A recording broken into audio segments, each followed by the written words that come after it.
Hello friends, welcome to my channel. ఈరోజు వీడియోలో vegetable cutlet చేశానండి. క్రిస్పీగా టేస్టీగా చూడండి. వీడియోలోనే మనకి ఎంత బాగా కనిపిస్తుందో అలాగే టేస్ట్ కూడా చాలా బాగుందండి. ఈ స్నాక్స్ చేయడం కూడా చాలా ఈజీ అండి. ఓన్లీ వెజిటేబుల్స్ తోటే చేసుకోవచ్చు ఈజీగా. ఇప్పుడు దీని ప్రాసెస్ చూద్దాము. నేను ఇక్కడ చిన్న సైజు ఆలుగడ్డలు ఒక 4 తీసుకున్నానండి. ఈ ఆలుగడ్డలు ఉడకబెట్టుకొని పొట్టు తీసుకొని ఇలా తురిమి పెట్టుకోవాలండి. ఆ తర్వాత పచ్చి బఠానీ ఒక 1/2 కప్పు తీసుకున్నాను. అలాగే హల్వాకు వాడే క్యారెట్ 1/2 కప్పు బీన్స్, అలాగే 1/2 కప్పు క్యాప్సికమ్, కొద్దిగా అల్లం ముక్కలు, అలాగే కొత్తిమీర కొంచెము, ఒక మీడియం సైజ్ ఆనియన్స్ ఇలా చిన్నగా కట్ చేసి పెట్టుకోవాలి. అలాగే ఒక 5-6 పచ్చిమిరపకాయలు కూడా ఇలా చిన్నగా కట్ చేసి పెట్టుకోండి.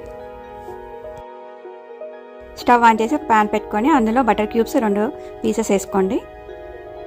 అలాగే అందులో కొద్దిగా ఆయిల్ వేసుకొని ఇలా ఆయిల్ మొత్తాన్ని ప్యాన్ చుట్టూ ఇలా స్ప్రెడ్ చేసుకోవాలండి. ఆ తర్వాత అందులోకి కట్ చేసి పెట్టుకున్న అల్లం ముక్కలు వేసుకొని ఇలా ఫ్రై చేయండి. ఆ తర్వాత పచ్చిమిరపకాయలు కూడా వేసుకొని ఫ్రై చేయండి. అలాగే ఉల్లిపాయలు కూడా వేసుకొని మంటను లో ఫ్లేమ్లో పెట్టుకొని ఫ్రై చేయండి.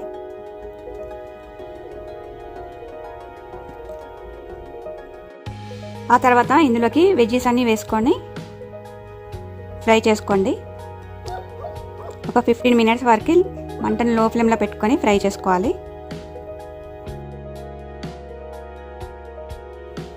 ఇలా అటు ఇటు కలుపుతూ ఉండాలండి వెజ్జీస్ని, మాడకుండా చూసుకోండి. ఈ వెజిటేబుల్స్ని ఎక్కువసేపు ఉడికించొద్దండి. ఇప్పుడు అందులోకి ఒక 1 స్పూన్ సాల్ట్ వేసుకోండి.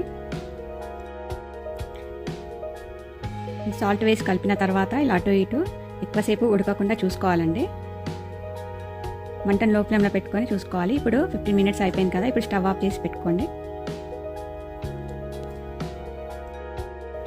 ఇప్పుడు ఆలుగడ్డ తురుములో పనీర్ క్యూబ్ ఒక 150 గ్రామ్స్ తీసుకోవాలండి. ఇది కూడా ఇలా తురుముకోవాలి పనీర్ క్యూబ్. ఆ తర్వాత ఇందులోకి వెజిటేబుల్స్ అన్నీ వేసి కలుపుకోవాలండి. అలాగే రుచికి సరిపడా ఒక 1 టీ స్పూన్ సాల్ట్ వేసుకోవాలి. అలాగే చిల్లీ ఫ్లేక్స్ కూడా ఒక 1 టీ స్పూను, అరగన ఫ్లేవర్ కూడా ఒక 1 టీ స్పూన్, పెప్పర్ పౌడర్ కూడా 1 టీ స్పూన్ వేసుకొని చపాతీ పిండిని మనం ఎలా కలుపుకుంటామో ఈ వెజిటేబుల్స్ కూడా అలా కలుపుకోవాలండి మెత్తగా.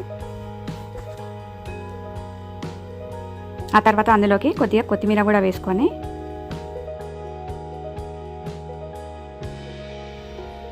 బాగా కలుపుకోవాలండి మెత్తగా. ఆ తర్వాత ఇందులోకి ఒక 1/2 కప్పు కార్న్ఫ్లోర్ కూడా వేసుకొని బాగా కలుపుకోవాలి.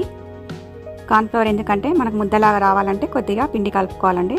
ఇప్పుడు మనము ఇలా ముద్దలాగా చేసుకోవాలి. చిన్నగా ఇలా రోలులాగా కూడా చేసుకోవచ్చు. నేను ఈ సైజు రోల్ చేస్తున్నాను. దీన్ని రౌండ్ షేప్ కూడా చేసుకుంటారు, కానీ నేను ఈ షేప్ చేస్తున్నానండి. ఇలా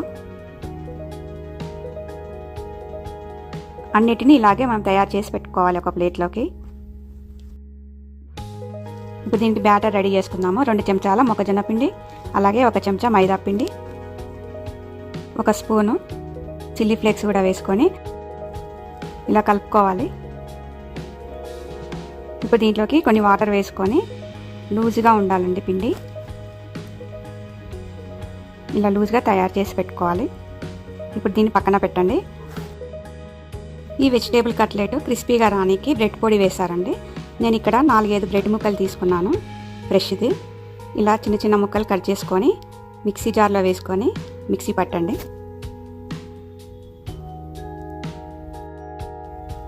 ఇలా మెత్తగా పొడి చేసుకోవాలండి. ఇప్పుడు స్టవ్ ఆన్ చేసి ఒక ప్యాన్ పెట్టుకొని అందులోకి ఈ పొడిని వేసుకొని రోస్ట్ చేసుకోవాలి. ఈ పొడిని వేయించాం కదా, ఇప్పుడు స్టవ్ ఆఫ్ చేసుకొని ఈ పొడిని ఒక గిన్నెలోకి వేసుకోవాలి. ఆ తర్వాత వెజ్ కట్లెట్ని బ్యాటర్లో వేసుకొని ఇలా మొత్తం స్ప్రెడ్ చేసుకొని అందులో నుంచి తీసి బ్రెడ్ పొడిలో వేసుకొని ఈ ముద్దకి బ్రెడ్ పొడి బాగా పట్టించాలండి. అప్పుడే మనకి క్రిస్పీగా వస్తుంది ఆయిల్లో వేసుకున్నప్పుడు. ఇలా కొద్దిగా ఒత్తుకోవాలి, మెల్లగా స్ప్రెడ్ చేయాలి. ఇలా ఒత్తుకొని అన్ని కట్లెట్స్ని ఇలాగే తయారు చేసి పెట్టుకోవాలి ప్లేట్లోకి. ఇప్పుడు స్టవ్ ఆన్ చేసి ఒక 1 లీటర్ ఆయిల్ వేసుకొని లో ఫ్లేమ్లో మంటను పెట్టుకొని ఒక్కొక్కటి వేసుకొని డీప్ ఫ్రై చేసుకోవాలండి.